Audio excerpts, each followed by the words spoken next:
Okay, welcome back. So 200 points holding 10,438 is where we are at on at the index level.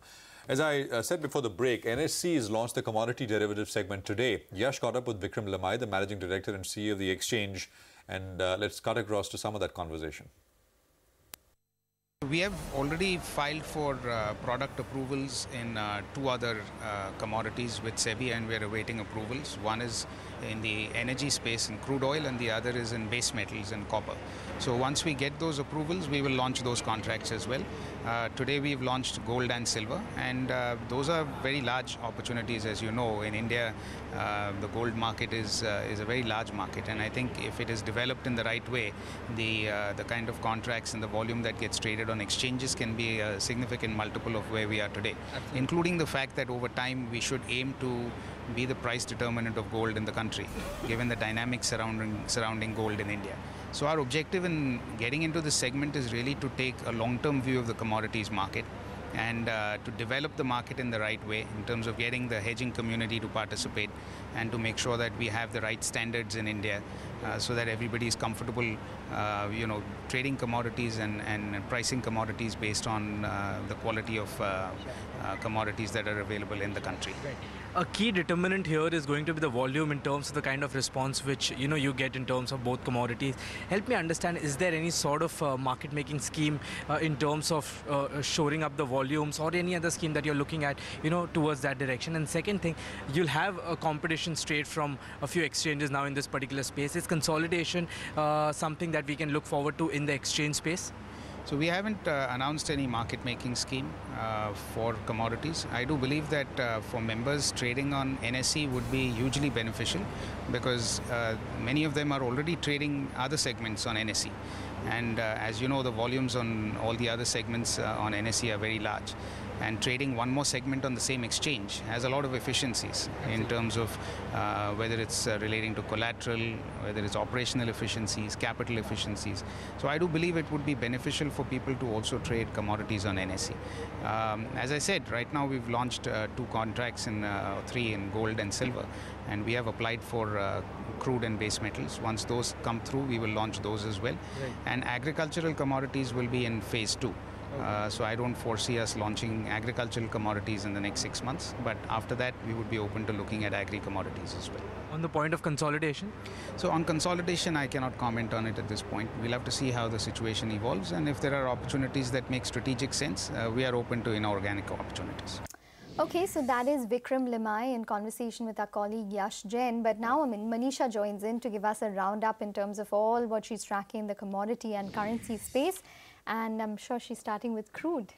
Well, I would love to, but I would really want to talk about gold and silver right now because what a run-up in prices there. And after what NSE MD and CEO also is saying that this is one market where the acceptance is high and that they are looking at a better price discovery here, more participation, and they would want to look at more hedging community actually coming into this fort. So that is what we really are taking away from NSE. And those are the prices on your screens that are trading in gold and silver on NSE as well. And as you can see, the market's really picking up in sense of what has happened in last 12 hours into that space. 2 to 3% of a jump up is what we have seen coming in for the gold and silver prices. It is trading at around 9-week highs when it comes to the gold prices. The run-up also has come in on the back of some safe haven buying. Remember, the international markets have seen risk aversion. You have seen a sell-off in equity markets. It also has impacted the currency space. And the only couple of things that are standing tall is the safe haven commodities there. And gold and silver prices clearly are one of those. But to discuss more about that, we also are joined by David Ferguson. He joins us on a phone line to talk more about that. David, hi, good to have you. Finally, some buying coming in for the gold prices. What is your sense? I understand a lot of people have been saying that these are good levels to start accumulating into this space now. How much more further do you see this rally has in sense of steam? Well, good afternoon. Thank you for having me on. Look, I think gold is doing exactly what it's supposed to do. In turbulent markets, it is always the safe haven play. And in volatile markets specifically, irrespective of whether they go up or down, gold is a good, should we say, dampener of volatility within an overall portfolio. And obviously that's what people are looking for right now. So yeah, I mean, the recent move in gold is exactly what you would expect it to do. The question is over the medium to long term, you know, how do we see gold? Look, gold has effectively traded sideways for about 5 years now, and I think there have been a lot of bears out there who've been pushing the idea that gold could go further south. But I think now, and we're certainly seeing this, that gold is now in a very constructive phase. There are certainly things that we would like to see, before saying the new bull market is on, particularly a move above some of the more recent highs. So above 1320 or up at the 1400 level, you could say very clearly, the bull market is back on in gold. Obviously we're not there yet, but I think certainly we're in a constructive phase for the market. So we think that people are crazy if they don't have some gold within their portfolio. David, so what is your sense? I mean, when you say that we are perhaps getting into a bullish market here, what kind of upsides are you expecting then in case of gold? I mean, we've seen 1220 come back. I mean, that has been a resistance for some time. Where do you see the year closing now? Oh, look, I mean, that's sort of that's asking for a guarantee on things. I mean, we don't tend to talk about short-term price movements too much. I mean, what we would like to see over the next 2 to 3 years, and we think will happen, is a retest of the previous highs. So, whether that happens by the end of the year, I think is unlikely. But I think over the next 2 to 3 years, as inflation takes hold within the United States, and other G7 countries, you could see gold really push above its previous highs. Now, prior to year end, that's a very difficult question, as you've sort of heard me try and prevaricate about just now. I would say, somewhere between 1350 and 1400 is a very, very possible way to close out the year. But into next year, I could certainly see the bull market, really kick off. Okay, 1350 to 1400 sounds very good 2 years. But, since you talked about 2019 and you said that you are expecting even more higher prices in gold, is there any number that you guys are working with?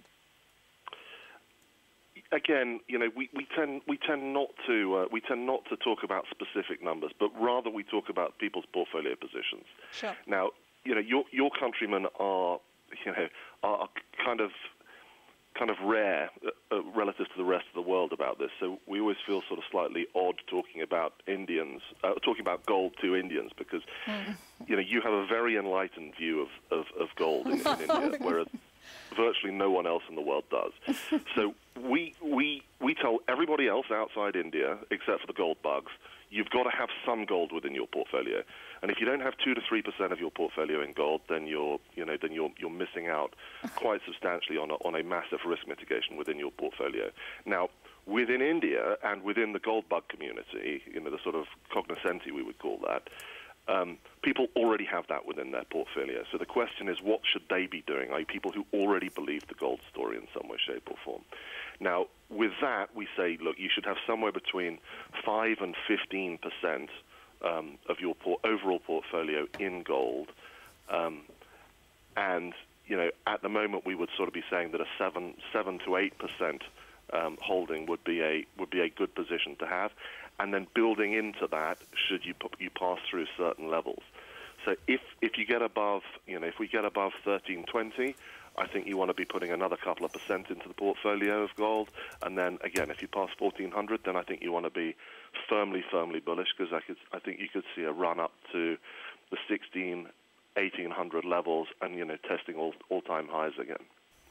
All right, David. So that's to Indians as well, holding 5 to 15% of their portfolio in gold, and 1400 of closing this year, 1800 in the next couple of years. I think we should really be sitting up and listening to that. Well, yes, and the gold interest in India would probably then be justified if those prices come through. But thanks, Manisha, for bringing us that conversation.